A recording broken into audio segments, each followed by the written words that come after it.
Bienvenue à tous dans ce premier module dans la formation marketing digital pour les dentistes. Dans ce module, en fait, c'est les fondamentaux. On va essayer de voir les fondamentaux du marketing classique, non pas le marketing digital. Ça va nous permettre vraiment d'enlever ce mythe autour du marketing, parce que je sais que en tant que dentiste, on aura tendance à un peu diaboliser ça, et tout simplement parce on ne comprend pas, on ne sait pas encore ce que c'est.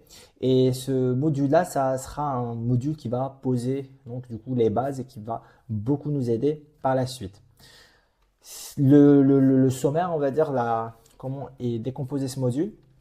On va dans un premier temps comprendre ce que c'est que le marketing, donc le concept des 4 P. Ensuite, on verra le parcours client ou bien un parcours classique du patient. Ensuite, on verra ce que c'est que le marketing appliqué principalement à la santé. Le marketing qu'on va appliquer sera différent que celui appliqué dans d'autres industries. La confiance, l'image, le bouche à oreille. Donc ces concepts-là qui font la différence. Enfin, c'est des concepts qui sont aussi appliqués dans d'autres industries, mais qui sont vraiment fondamentaux dans la santé.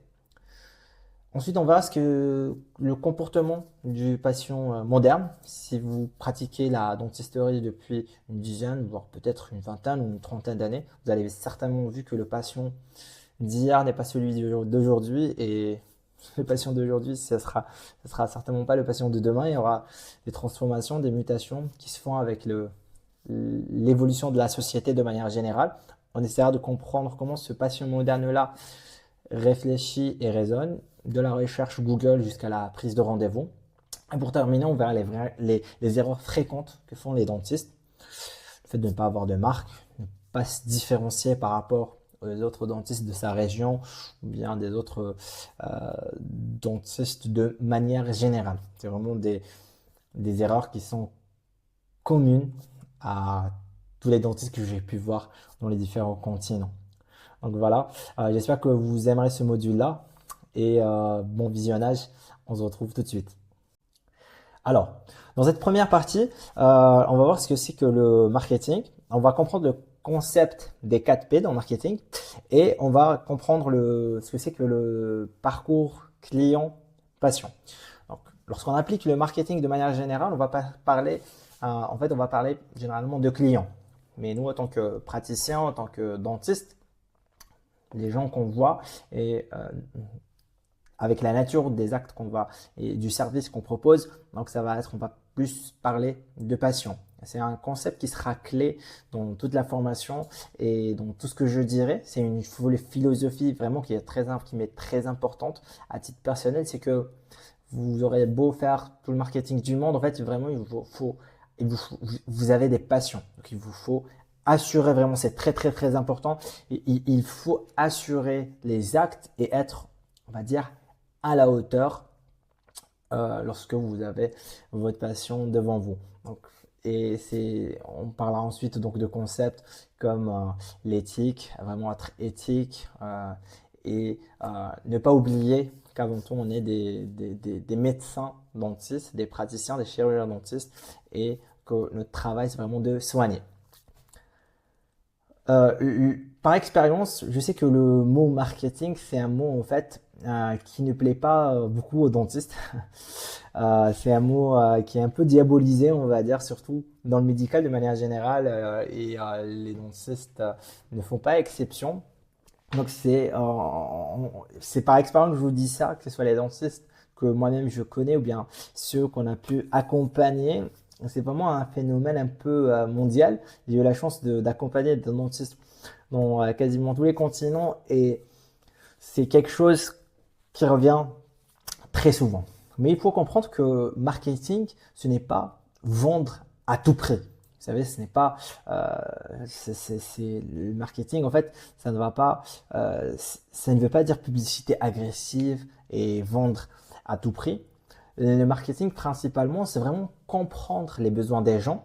Et d'ailleurs, les meilleurs marketeurs, vous le verrez, c'est des gens en général qui ont une très bonne psychologie. C'est des gens qui comprennent la psychologie des autres, qui comprennent les autres, qui sont très empathiques et ensuite qui réussissent à répondre au mieux aux autres. Donc les marketeurs, c'est vraiment des gens les gens qui sont forts, on va dire, en marketing, c'est vraiment des gens qui vont écouter, qui vont comprendre et qui vont faire cet effort supplémentaire. Et c'est pour ça d'ailleurs que ce n'est pas tout le monde qui le fait, c'est un effort d'écouter, de réfléchir, de comprendre et ensuite répondre aux besoins.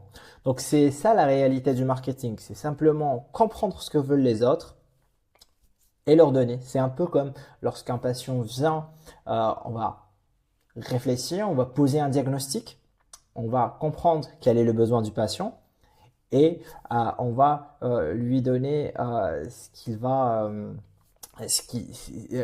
qui va le soulager, par exemple. Donc, par exemple, un positionnement assez commun est de faire en sorte que le patient comprenne que le mythe du dentiste qui fait mal, qui fait peur, n'est pas vrai. Et ça, c'est un peu un positionnement qu'on va faire dès qu'on est étudiant, si vous le remarquez. Ça, c'est un positionnement en marketing. Que vous étiez à la fac, ou bien même aujourd'hui, la chose qu'on vous demande, lorsque vous êtes dentiste, ah, et toi, t'es de ceux qui font mal? Parce que moi, j'ai peur du dentiste. C'est ça qui vont vous dire les gens. Et le fait de vous positionner, de dire non, moi je ne fais pas mal parce que telle chose, je fais telle chose, et parce que j'applique tel principe, ça c'est un positionnement marketing.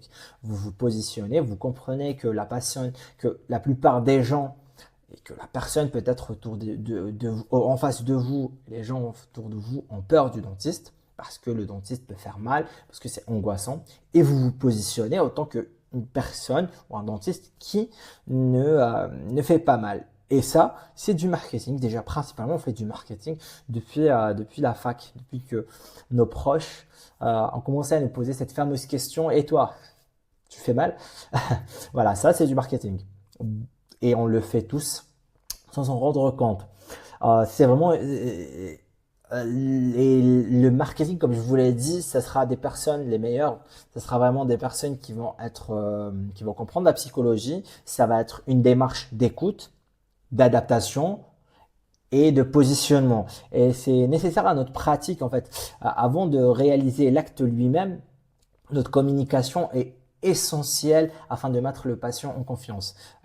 C'est prouvé, c'est des choses qui sont parfois on peut ne pas comprendre comment un dentiste peut vraiment surpasser les autres, même si on sait que on va dire que son bagage théorique ou intellectuellement parlant, ou c'est-à-dire dans ce qu'il pratique, on sait que il n'est pas meilleur que nous cliniquement, mais il aura beaucoup plus de succès. L'une des choses qui va faire la différence, c'est vraiment ça, la communication dans un cadre marketing, le fait de comprendre son patient, le mettre dans un état où il n'aura pas peur, déjà diminuer son anxiété, et ça va jouer en votre faveur. Vous aurez un patient qui écoutera vos plans de traitement, un patient qui vous fera confiance, qui vous permettra de travailler dans un environnement qui vous sera favorable, et donc in fine, vous pourrez donner le meilleur de vous-même et donner le meilleur résultat clinique, purement clinique possible. Et ça, c'est moi, à mon avis, c'est notre responsabilité en tant que dentiste, donc déjà d'assurer nos soins, d'assurer nos actes, mais aussi de mettre en confiance le patient, déjà sur ce fauteuil lorsqu'il vient, mais aussi à l'extérieur à partir de notre communication et de notre marketing. Et c'est pour ça que je dis toujours que c'est vraiment le marketing est 100% compatible avec l'éthique médicale. Donc c'est quelque chose qui est très très important à mon avis. Donc voilà, on va passer au point suivant. Un principe de base dans le marketing, c'est ce qu'on appelle les 4 P du marketing. Ça peut un peu faire peur, on va se dire, on fait quoi ces 4 P du marketing? Vous allez voir, c'est simple, c'est le produit, votre produit, le prix, la place, là où vous, dans le cas par exemple d'un produit physique, c'est comment on va le distribuer, où on va le vendre, et la promotion. Donc, et même si ça a l'air très théorique, en fait, c'est hyper concret pour par exemple un cabinet dentaire ou une clinique dentaire, pour un dentiste. Le produit, c'est tout simplement, dans notre cas, nous, c'est le service. C'est les soins, les implants, les blanchiments, la prothèse. C'est ça votre produit. C'est vos mains. C'est ce que vous proposez pour soulager ce patient qui est allongé sur votre fauteuil. C'est vraiment votre expertise aussi. C'est le confort du patient. Avoir un fauteuil confortable pour le patient. Ça rentre aussi dans la qualité du service et dans la qualité du produit que vous allez proposer. Mais c'est aussi le design de votre cabinet, l'agencement de votre cabinet. Est-ce que le patient s'est senti à l'aise dans la salle d'attente? Est-ce que c'est aussi les sensations? Comment est-ce qu'il y a l'odeur du dentiste chez vous? Parce que certaines personnes ont peur et vont déjà être réticentes déjà à rien qu'à l'odeur, vous savez, cette fameuse odeur de génol qu'on a parfois dans les cabinets. Et en fait, ça passe aussi par la façon qu'a votre assistante de parler aux patients. Certaines assistantes, et vous le verrez, si vous avez de l'expérience, si vous avez eu par exemple plusieurs assistantes auparavant, vous le verrez avec certaines assistantes, le patient entre déjà dans un état, il est calme, il est coopérant, il écoute ce que vous dites, mais certaines assistantes malheureusement n'ont pas ce même effet-là. D'où l'importance aussi de choisir, de comprendre aussi que votre assistante, votre réceptionniste est très très importante et rentre dans ce cadre, dans ce premier point-là, qui est votre produit que vous proposez. Donc le produit, en gros, ce n'est pas que le soin en lui-même ou l'acte que vous allez réaliser, mais c'est toute cette chaîne-là, votre cabinet, votre déco, la façon dont parle votre assistante, un peu la vibe que vous allez donner aux patients. Et ça, c'est le produit que vous allez proposer. Ensuite, le prix. Le prix, c'est vraiment la politique tarifaire que vous appliquez.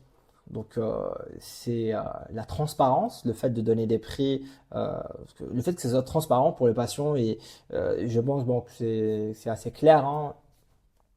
Il faut donner le prix réel au patient, ne pas changer ses prix en fonction des personnes aussi. Bon, des remises peuvent être faites pour fidéliser ses patients, etc. Mais il faut vraiment essayer de garder une certaine continuité, une certaine transparence dans ses prix, mais aussi la cohérence. Et surtout, c'est ça le prix qu'il faut comprendre, c'est la cohérence entre la valeur perçue et le coût.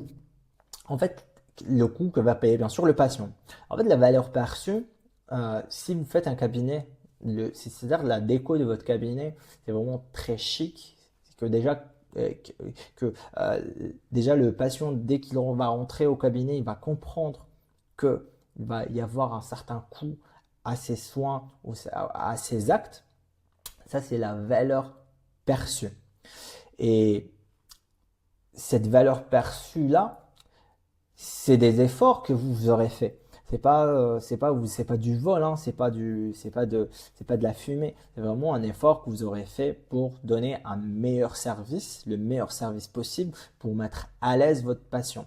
Donc c'est vraiment la valeur perçue que va avoir la valeur perçue du côté du patient, mais vous aussi vous aurez fait beaucoup d'efforts pour que cette valeur-là perçue soit la plus soit haute ou bien basse. Mais en gros, il faut comprendre, se mettre à la place du patient et ne pas facturer plus que ce qu'on est censé facturer. Ensuite, la place, un peu pour un produit physique, c'est la distribution, c'est où on va trouver, par exemple, on prend l'exemple d'un dentifrice, c'est où on va le trouver. On va le trouver en pharmacie, dans les supérettes, etc. C'est ça ce qu'on veut dire par la place ou la distribution. Et nous, dans notre cas, en tant que dentiste, c'est la façon dont tu vas rendre ton service accessible. C'est ton emplacement, où est-ce que tu es localisé? C'est aussi, est-ce que tu es dans un endroit accessible, si tu as du stationnement ou pas? C'est ton site web, est-ce que on te retrouve facilement euh, grâce à ton site web? Est-ce qu'on te retrouve sur Google Maps? C'est aussi la plage horaire d'ouverture. Est-ce que vous êtes ouvert de 8 heures du matin à minuit ou est-ce que vous êtes ouvert de 10 heures du matin à 17 heures? Donc, c'est tout l'espace-temps où vous allez pouvoir, où vous êtes disponible pour justement pour proposer votre produit. Ensuite, on a bien sûr la promotion et c'est tout ce que vous allez faire pour vous faire connaître. Que ce soit vos posts sur les réseaux sociaux, les avis Google, le bouche à oreille, la communication en ligne. C'est justement la promotion, c'est surtout ce qu'on va apprendre aujourd'hui à faire, c'est la façon on va dire, c'est comment on va faire pour que les gens nous entendent parler de nous. Voilà. Donc on est là, on est en place, on a notre fiche Google Maps, on a notre cabinet qui est ouvert dans un emplacement qui est assez intéressant. La promotion, c'est par exemple le fait de donner des flyers ou bien de mettre une grosse plaque lumineuse. Ça, c'est pour dire, ok, je fais ma promotion, je suis là, ou bien faire de la publicité, etc. Et c'est ça les 4 P donc, du marketing. Et je pense que vous avez tous fait ces 4 étapes-là. Et c'est comme vous le voyez, enfin, la qualité donc, du produit, du prix, de la place, de la distribution, de la promotion, je ne sais pas, mais je suis certain que si vous avez un cabinet dentaire ou que vous travaillez dans un cabinet, dans une clinique, vous avez déjà fait ces 3 P-là. Et le fait de comprendre ce que c'est, de pouvoir les mettre dans des cases, de comprendre ça comme ça va nous permettre de pouvoir améliorer donc chaque partie l'une après l'autre. Et c'est tout simplement ça, les 4 P du marketing. Marketing dentaire ou bien le marketing de santé de manière générale, dans la santé de manière générale, ce n'est pas de la vente. On ne fait pas de la vente, on ne vend pas nos soins, on ne vend pas nos actes et on ne vend pas vraiment notre expertise. Donc on va pas parler de ça de ce point de vue-là. Donc c'est pas vraiment de la vente. Euh, c'est vrai qu'on peut entendre dire c'est on vend notre temps, mais le marketing dentaire, moi je préfère le voir comme n'étant pas réellement une vente telle quelle. Le marketing dentaire va reposer plutôt sur 3 axes essentiels.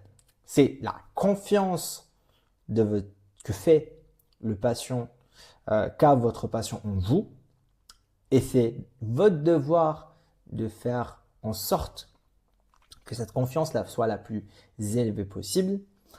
L'expérience patient va commencer en dehors de votre cabinet. Elle va commencer sur déjà l'extérieur de votre cabinet. Quand je dis l'extérieur, je ne parle pas nécessairement, vous savez, de la façade, mais de vos réseaux sociaux, de votre site web, de comment on prend rendez-vous, de votre fiche Google Maps, tout, tout endroit où on va pouvoir vous retrouver. Donc ça, c'est l'expérience patient. Ensuite, la perception de la valeur. Comment le patient va percevoir ce que vous êtes en train de proposer comme soin ou bien comme acte. Et ces 3 points sont essentiels. Je vous explique. En fait, euh, contrairement par exemple à une entreprise classique qui va produire par exemple du dentifrice, nous on vend pas vraiment un produit physique. C'est par exemple pour un dentifrice et encore aujourd'hui pour les produits, la valeur perçue du produit joue un très grand rôle.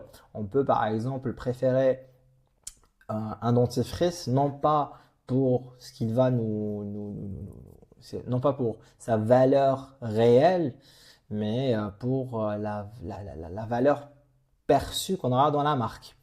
Donc on choisira une telle marque parce qu'on a une valeur perçue qui est supérieure à une autre. Mais réellement, on ne va pas voir si dans les composants, s'il y a une certaine supériorité entre les deux. Ensuite, reste à vous, vraiment pour être éthique, enfin, je dis vous, mais je parle dans ce cas-là de ces deux dentifrices-là, reste d'un point de vue éthique, il vaut mieux que la valeur perçue que le patient va percevoir ou bien que le client va percevoir soit réelle. Vraiment, il faut faire cet effort-là pour donner la valeur qui soit la plus importante possible. Mais la perception de la valeur va jouer un très grand rôle. En gros, par exemple, on a deux dentistes qui vont faire les mêmes obturations. Donc, admettons qu'ils ont, on va dire, quasiment le même niveau et qui vont faire les mêmes obturations. On ne va pas comparer un dentiste généraliste, par exemple, à un endodontiste. Vraiment deux dentistes qui ont relativement le même nombre d'années d'expérience. Ils vont réaliser, on va dire, les mêmes obturations. Celui qui va inspirer confiance, qui fera cet effort-là, qui ne parlera pas froidement, qui prendra le temps d'écouter, qui fera un effort sur sa communication, qui fera un effort dans sa salle d'attente, etc., qui aura un discours rassurant, une image moderne, une excellente réputation en ligne, eh bien ce praticien-là, il va nécessairement et fatalement avoir plus de patients. C'est automatique. Et le fait d'avoir plus de patients, ce que ça nous amène à réaliser plus de cas et donc à gagner plus d'expérience. Et vraiment, je parle de deux dentistes qui auront le même code éthique, la même façon de travailler, des obturations dans les règles, dans les normes, etc. Et en fait, ça va tout simplement l'amener à réaliser plus de cas, à engranger, à avoir plus d'argent, à pouvoir donc mieux se former, à pouvoir mieux s'équiper. Il pourra peut-être acheter un microscope, travailler sur le microscope, avoir un meilleur grossissement et donc donner des soins, des obturations qui seront de meilleure qualité. Et on va rentrer dans ce cercle virtueux. Et donc, ça ne sera pas parti au départ d'une compétence ou d'une différence dans la compétence. Il ne faut pas oublier aussi que nous, dans notre métier, la compétence, elle va jouer sur le nombre de cas, le nombre d'expériences et l'expérience que vous allez avoir. Et en fait, pour avoir plus de cas, on travaille avec des êtres humains, il va falloir les comprendre et faire cet effort-là. Et donc, le fait de traiter plus de patients, ça permet d'avoir une meilleure prise en charge du patient. Et donc, in fine, le marketing ici, qui sera basé sur la confiance, le fait de faire cet effort-là pour que le patient nous fasse confiance, avoir la meilleure expérience patient possible et avoir une meilleure perception de la valeur, en fait, ça va nous permettre donc d'avoir plus de patients et vous le voyez, in fine, avoir plus d'expérience, et donner de meilleurs soins à nos patients. Et je pense que ça, c'est je pense que c'est l'objectif de tout dentiste et de tout praticien de manière générale. Donc, effectivement, il y a cette partie-là économique qui est très importante parce que c'est elle qui sera le moteur de nos formations, qui sera le moteur euh, de nos équipements, des matériaux qu'on va utiliser. Et la base, elle viendra de là, elle viendra vraiment de est-ce que vous allez faire un effort pour créer une relation de confiance avec votre patient, pas seulement sur fauteuil, mais aussi à l'extérieur, dans la salle d'attente, à l'extérieur du cabinet, sur les réseaux sociaux, etc. L'expérience du patient, donc tout ce cheminement-là pour qu'il vienne chez vous, et la perception de la valeur. Est-ce que c'est un cabinet moderne? Est-ce qu'on montre la modernité, qu'on est compétent, qu'on sait ce qu'on fait? Voilà. Voilà pour ce point-là qui est très très très important. Et je vous retrouve tout de suite pour le point suivant. Autant que dentiste, nous sommes formés à soigner des patients. Et pour la plupart, on hérite ça de la fac. Donc on est formé, c'est ça qu'on nous apprend à la fac, c'est vraiment soigner des patients. Et en fait, on pense à un patient pour la plupart, ou surtout au départ, on pense à un patient comme certainement simplement une bouche à traiter. On a notre patient, on doit chercher par exemple pour les TP, je pense que c'est la même chose. Euh, c'est la même chose un peu partout. À partir de ce qu'on commence le cycle clinique, on doit trouver nos patients. Et à ce moment-là, à la fin qu'on commence à penser comme ça, c'est vraiment on cherche, on oublie avec la pression et tout. On a tendance à oublier qu'un patient, c'est une personne et non pas juste un cas clinique. Et en fait, ce mode de réflexion, c'est exactement ce qu'il va falloir éviter lorsque vous êtes au cabinet ou lorsque vous voulez faire du marketing. Vraiment, lorsqu'on fait du marketing, comme je vous l'ai dit auparavant, c'est vraiment très psychologique. Il faut vraiment penser au patient comme une personne à part entière. Et le fait dès qu'on commence à réfléchir de cette manière, dès qu'on commence à réfléchir au patient dans sa globalité, et à ce moment-là, on comprend une chose qui est, euh, qui est centrale, c'est que ce patient-là, pour venir chez nous, ou pour pouvoir le capter, c'est, il y a un certain parcours que ce patient va faire. Et ce parcours-là, en fait, c'est les différentes étapes que le patient va suivre pour donc, découvrir, donc l'étape de la découverte, faire ses recherches, prendre une décision, venir, réaliser ses soins chez vous, donc on va avoir une expérience chez vous, et ensuite le fait qu'il revienne ou pas, ou s'il vous envoie des patients ou pas. Et c'est ça, c'est l'étape de la fidélisation. Et en fait, dès qu'on commence à réfléchir de cette manière, ok, c'est un instrument, et en fait, ce patient-là, il va nous découvrir. Comment est-ce qu'il va découvrir? Comment est-ce qu'on va me découvrir? Est-ce que je suis sur une allée où il y a beaucoup de mouvements, où on va voir ma plaque? Ou est-ce que ce patient va me découvrir via les réseaux sociaux, sur Google? Est-ce que je suis bien référencé sur Google? Est-ce que je suis bien référencé sur Google Maps? Est-ce qu'il va me découvrir via Facebook, via TikTok, peut-être, via LinkedIn, via Snapchat, via un ami, via le bouche à oreille? Donc on va essayer de creuser ça et de faire en sorte qu'on nous découvre, d'être présent, de dire qu'on est là. Donc ça, c'est la première étape, c'est la découverte. Une fois qu'il nous découvre, est-ce que lorsqu'on tape mon nom sur Google et qu'on lit les avis que j'ai sur ma fiche Maps, est-ce que j'ai une bonne note? Est-ce que j'ai beaucoup de commentaires positifs? Est-ce qu'on parle de ma dextérité? Est-ce qu'on parle du fait que je ne fasse pas mal? Est-ce qu'on dit que les couronnes en zircone que je fais sont tout simplement exceptionnelles? Mais qu'est-ce qu'on dit de moi sur mes avis?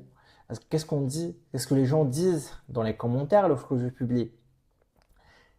Les photos que je mets, est-ce que les cas cliniques que je mets me mettent en valeur? Est-ce que la prise, est-ce que les photos sont floues, sont mal cadrées? Quelle image je renvoie?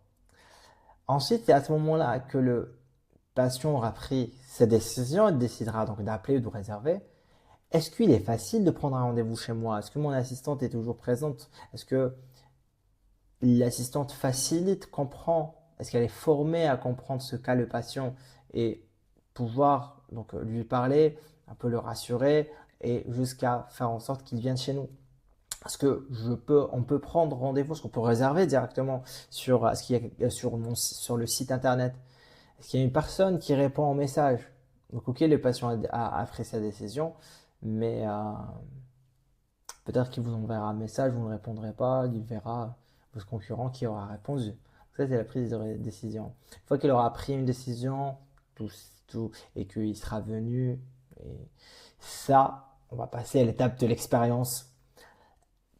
Comment mon patient a-t-il vécu cette expérience? Est-ce qu'il est satisfait? Est-ce qu'il a aimé l'accueil de mon assistante? Est-ce qu'il a aimé ma salle d'attente? Est-ce que c'était agréable? Est-ce qu'il est venu en été, qu'il faisait à 40 degrés et j'ai pas de clim dans la salle d'attente? Hmm, Pas très bonne expérience. Donc du coup, en fait, ces points-là, quelle a été l'expérience? Ensuite, le patient est passé. Est-ce qu'il est satisfait de sa couronne, de son soin, de son implant? Est-ce que Est-ce que j'ai été compréhensif? Est-ce que je l'ai bien mis en confiance? Ou est-ce que je l'ai bâclé très rapidement? Ensuite vient la fidélisation. La fidélisation, en fait, est-ce que ces patients reviennent? Est-ce que on parle de moi? Est-ce que j'ai des patients qui reviennent du bouche à oreille? Ça, je dois le savoir. Est-ce que le patient m'a laissé pardon, un avis sur les réseaux, sur Google Maps? Est-ce qu'il me recommande dans son avis? Et ça, c'est les différentes. Et ça, vous voyez, l'étape du soin, c'est peut-être 5 à 10%, même si elle est centrale et doit être faite de la meilleure manière possible. Et c'est vraiment ça le cœur de notre métier, mais il y a aussi toutes ces étapes-là. Et lorsque, en général, les patients vont recommander un dentiste, sans le savoir, en fait, ils vont dire oui, ok, il m'a fait un très bon travail, je te le recommande et tout. Mais il y a aussi tout ça qui est pris en compte un peu de manière inconsciente par le patient. C'est très très très important, ça fait vraiment la différence. Et à chaque étape, vous voyez, il y a à peu près 5 étapes. À chaque étape, vous pouvez soit gagner un patient, soit en perdre. Et au fur et à mesure, vous verrez, ça augmente de manière exponentielle. Lorsque vous commencez à en gagner, c'est vraiment exponentiel. Ça commence tout doux au début, ensuite c'est vraiment effet boule de neige. Lorsque vous en perdez, malheureusement, c'est plus simple d'en perdre que d'en gagner. Donc à chaque étape, c'est vraiment très simple de perdre des patients. C'est vraiment très très très très très simple. Au moindre faux pas, c'est le fait de prendre soin du patient à chaque étape, c'est vraiment un effort supplémentaire qu'il faut faire. Et en tout cas, de toute manière, cet effort-là est très bien récompensé lorsqu'il est bien fait. Et c'est ça le marketing. C'est comme je vous l'ai dit tout à l'heure, c'est pas juste vendre, c'est vraiment l'art d'accompagner son patient, de le comprendre à chaque étape, de faire en sorte qu'on gagne un patient à chaque étape. Donc voilà. Euh, donc c'est vraiment un point qui est très important à comprendre et j'espère que j'ai été clair. Pourquoi les 4P sont encore utiles à l'ère du digital? Le digital, en fait, tout simplement, n'a pas remplacé le marketing, il l'a juste rendu plus mesurable, rapide et personnalisé. Alors, il faut comprendre que les 4P, c'est un concept qui vient du marketing classique. Et en fait, beaucoup de gens pensent que le marketing digital a tout changé. Donc, on n'a plus ces 4P là ou que ça n'existe plus, que ça ne s'applique plus. Et c'est une erreur que ces gens-là font. Parce qu'en réalité, les fondations sont toujours les mêmes. Et je pense que lorsque je vous en ai parlé juste avant, je suis certain que ça a fait écho. Peut-être que ce n'était pas aussi bien délimité dans votre raisonnement, qu'il n'y a pas ces 4 points-là. Mais je suis certain que vous avez compris tout de suite, vous avez accroché, vous avez compris que vraiment que ça se faisait de cette manière. Que ce soit aujourd'hui dans cette ère du digital ou bien avant. Donc c'est vraiment ces 4P là et c'est vraiment un outil puissant en fait le digital c'est un outil en fait c'est un levier qu'on va utiliser, c'est un levier très puissant pour appliquer ces 4P là. Parce que pourquoi? En fait, je vous explique, le produit, le premier P, en fait, se transforme tout simplement en une expérience patient. Donc, c'est plus un produit tel quel, mais c'est une expérience, que ce soit dans le cas des clients ou des patients, mais c'est vraiment tout, ça se transforme en une expérience. Vous le voyez aujourd'hui, toutes les grandes marques sur les réseaux sociaux. Allez par exemple regarder sur les réseaux sociaux de Nike vous verrez aucune paire de chaussures. Aucune. C'est vraiment, ils vendent aujourd'hui, ils vont vous vendre plutôt une expérience, le dépassement de soi, etc. Donc ce P-là, et surtout sur les réseaux sociaux et dans le digital, on va plus montrer ça. On va faire par exemple, nous en tant que dentiste, c'est vrai que les cas qu'on va prendre en photo sont très importants, mais aussi on va créer du contenu éducatif par exemple, réaliser de la sensibilisation sur les réseaux sociaux. Beaucoup de patients, certains confrères par exemple, euh, travaillent à créer une image de marque sur les réseaux sociaux. Et les réseaux sociaux, donc vous vous permettre de devenir vous-même le produit. Vous, en tant que dentiste, les gens vont venir, vous avez une image forte et je suis certain que vous avez certainement certains dentistes peut-être dans votre région ou des dentistes qui sont connus mondialement qui ont réussi à créer une marque autour d'eux. Il y a peut-être d'autres dentistes qui sont autant ou bien même plus compétents qu'eux, mais ceux-là ont réussi grâce au digital à faire en sorte que leurs produits, ça devienne eux. Les gens viennent les voir eux. Parce qu'ils ont réussi à montrer sur Internet, sur les réseaux sociaux, de manière générale, que ils ont créé ça, cette image-là, qui fait que les gens vont vouloir acheter. Plutôt bon, quand je dis acheter, c'est une manière c'est une façon de parler. Ils vont vouloir aller se soigner chez eux parce qu'ils ont créé une image très forte. C'est un produit que les gens veulent avoir. Et c'est ce dentiste-là. Et ensuite, un deuxième point que le don dentaire surtout, qui a été amplifié par le digital, c'est que les cliniques, on peut comparer les cliniques et les cabinets dentaires ou les dentistes en ligne très simplement. Si vous avez par exemple une fiche Google Maps, si moi je décide d'aller chez le dentiste, je voyage dans votre région et que je décide d'aller chez le dentiste, j'ai une rage de dents, je vais sur Google Maps par exemple, je cherche un dentiste. Si vous avez 0 étoile, 0 avis, que vous n'avez aucune photo, rien du tout, même si vous êtes le meilleur des meilleurs, je ne vois pas comment je pourrais venir chez vous. Par contre, si vous avez une image qui sera, enfin, des commentaires, une image qui me fera, lorsque je comparerai à d'autres, je me dirai, ok, lui c'est le meilleur, je viendrai chez vous. Et moi, je pense que les meilleurs ont cette obligation, parce que j'ai envie d'aller chez le meilleur. J'ai envie d'aller chez le meilleur et j'ai envie que le meilleur cliniquement soit aussi très fort dans la communication, de comment il va communiquer, de comment on va le percevoir. C'est, moi personnellement, c'est ce que j'espère, c'est ce que je veux. Ensuite, la place que vous allez avoir, par exemple, encore une fois, sur la visibilité sur Google Maps, sur le SEO, le référencement, sur les réseaux. Il faut noter qu'aujourd'hui, on le voit, tous les gens passent plus de temps sur les réseaux sociaux, sur le téléphone, que à l'extérieur. Même lorsqu'on est à l'extérieur, les gens vont utiliser leur téléphone en marchant.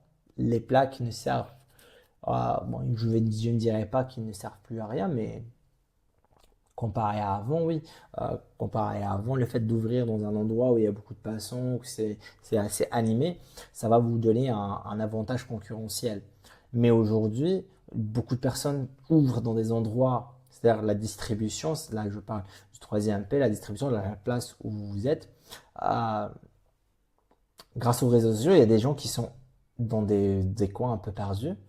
Même si c'est dans une grande ville, hein, ils sont dans une résidence où vraiment c'est pas accessible, mais pourtant ils travaillent très très bien, ils vont travailler mieux qu'une personne qui a un emplacement idéal. Pourquoi? Parce que ils vont profiter des réseaux sociaux. Et donc la promotion, elle a pris la promotion, le quatrième P, vous a pris c'est avec le ads, avec les publicités payantes. Aujourd'hui, vous pouvez faire en un clic, vous pouvez toucher des millions de personnes en un seul clic. Donc la promotion, c'est le levier le plus sur lequel on va beaucoup se concentrer sur ça, hein, sur le ads. Par la suite, comme je vous l'ai dit, la promotion, c'est vraiment le cœur. C'est le fait de dire, ok, les amis, je suis ici. Et ça, sur Internet, c'est vraiment un art pour le faire. Donc, en résumé, le digital ne remplace pas le marketing classique ou il ne va pas remplacer, mais aussi, hein, il ne va pas remplacer votre compétence en tant que dentiste, mais il va être une arme très puissante, un levier très puissant. Et moi, personnellement, j'espère que les personnes les plus compétentes d'un point de vue technique, d'un point de vue pratique, sont aussi très compétentes. Ou bien collaborant avec des personnes, on peut collaborer avec des personnes qui sont compétentes dans ce domaine-là, afin de pouvoir faire en sorte qu'on puisse choisir le meilleur. Ce que tu dois retenir, c'est tout simplement en fait, c'est que avant de parler de Google Ads, d'Instagram, de vidéos, d'influenceurs, de réseaux, du digital, il faut vraiment ancrer cette idée qui est très importante. Le marketing, c'est avant tout l'humain. On est passé d'une bouche à traiter à un être humain à traiter. Le marketing, dans ce cas-là, à mon avis, est éthique et essentiel. Donc, le marketing, c'est avant tout humain. C'est de la psychologie, c'est comprendre la personne qu'on a devant nous et agir de cette manière. De la manière plutôt la plus appropriée possible. Et c'est logique, hein, c'est beaucoup plus éthique qu'on ne le pense. Et je pense en fait que vraiment le marketing doit être présent dans la santé autant que dans d'autres domaines. Et c'est un outil en fait qui permet non seulement aux praticiens de recruter plus de patients, mais il va servir aux patients eux-mêmes afin de rappeler aux patients de faire des check-ups, de se brosser les dents. Donc, ce marketing-là sur les réseaux que vous allez faire via par exemple vos vidéos éducatives, votre communication sur le dentaire, en fait, elle ne sert pas, elle ne va pas servir, elle va pas servir qu'à recruter, mais elle va aussi faire en sorte que nous, vous savez, en tant que praticien, en tant que dentiste, vous avez aussi cette responsabilité que les gens, que les dents des gens, que leur bouche soit en bonne santé. Et vous avez cet outil-là, donc le fait d'éduquer sur les réseaux sociaux, de parler, de faire en sorte que les gens comprennent l'importance de se brosser, comprennent l'importance du fil dentaire, comprennent l'importance des check-ups, comprennent l'importance d'un détartrage au moins une fois par an, voire deux fois.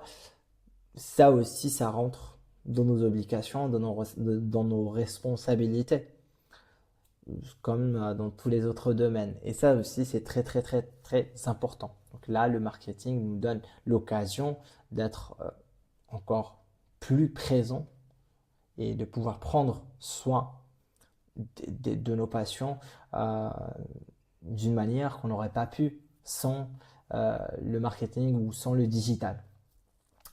Il faudra aussi comprendre que le fait euh, d'inspirer confiance, c'est aussi une responsabilité, c'est un effort.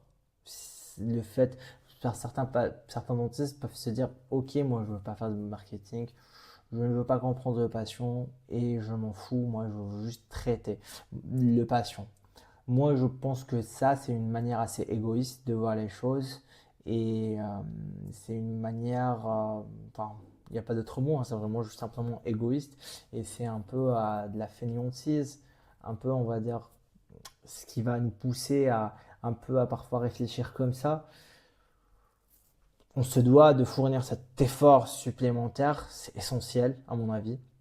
On se doit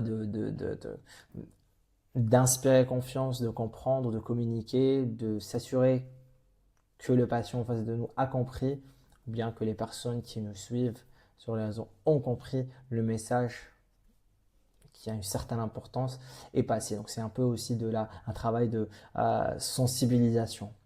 Après, tout le reste, les publications, les ads, les réseaux, les campagnes, euh, tout ça reste, c'est des outils. On va apprendre à manipuler. On va faire un peu le tour. On va les prendre en main, essayer d'apprendre les bases, les 20% qui vont nous permettre de maîtriser les 80% de ce monde-là.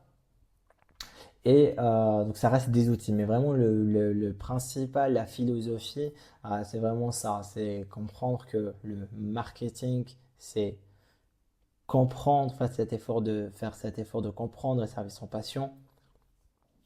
Comprendre aussi que les 4 P dont on a parlé, c'est vraiment la base de toute stratégie, marketing ou digital.